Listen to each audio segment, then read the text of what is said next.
So yun guys, so for today's video mga ka-showing ay atin pong panunuorin po itong video na itong mga ka-showing, no? Kung saan nagsalita po si DSWD Secretary Rex Gatchalian mga ka-showing sa kanyang pamamahagi po ng ayuda mga ka-showing sa ating mga kababayan mga ka-showing, no? Kahit po mayroon pong election ban ay tuloy pa rin ang kanilang pamamahagi, no? Dahil binigyan po sila ng extension po ng Kumilig upang mapalawak pa ang pamimigay po nila mga ka-showing. So panoorin po natin itong video itong mga ka-showing at pakinggan po natin. And don't forget to like, share, and comment down below mga ka-showing para malaman at makikita po natin ang inyong mga komento tungkol po dito sa video nating panonoorin mga ka-showing. And don't forget to subscribe.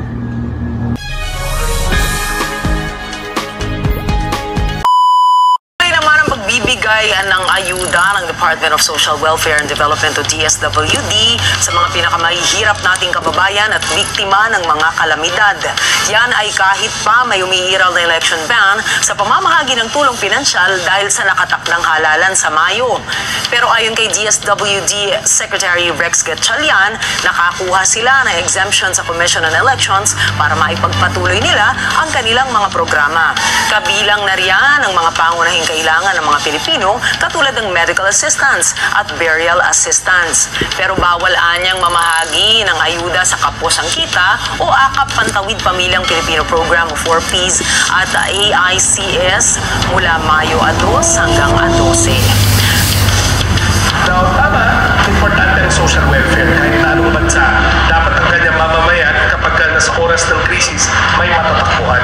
And kinagagalak po namin na i-anunsyo sa inyo na ang ating mga program, yung para sa pagdating sa ayuda or social welfare, para sa tulong pinansyal sa mga mamamayan na may krisis na pinagdadaanan, tuloy-tuloy ho yun, kahit na may election period na nakakuha ho tayo ng exemption.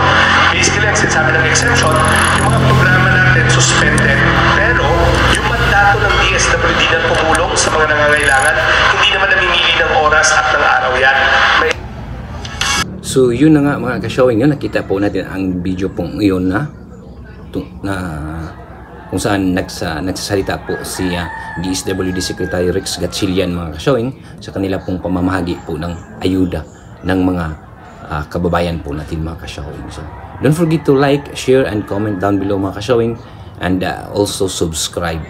At samantala mga ka-showing, no, ang tungkol po sa BSKE, no, ay pinaghandaan po ng Congress at Senate, no, sa pagbabalik po nila ngayong June 2, no, yung BSKE mga ka-showing, at pag-usapan po nila at i-priority din po daw nila pagbalik po nila sa June 2. Yun daw po ang unahin po nilang pag-usapan, yung BSKE mga ka-showing. At pagkatapos kung maipasa po yan ng third reading yung Congress mga ka-showing, ay bycam na po nila yung mga ka-showing at maisabatas na po nila yung BSKE mga ka-showing kung ano po ang version na masusunod po sa kanila, yung version po ng Senate or version po buwan ng Congress mga ka-showing. So yun, abangan na lang po natin mga ka-showing, no, ang pagbabalik po nila ngayong June 2 para po malalaman po natin ang resulta po ng inaabangan po nating lahat, yung BSKE mga ka-showing, kung matutuloy ba or hindi mga ka-showing. So yan lang po mga ka-showing. Maraming salamat po sa inyong walang sawang suporta po sa akin. At don't forget to subscribe mga ka-showing. Yan po mga ka-showing. Maraming salamat po. Thank you for watching.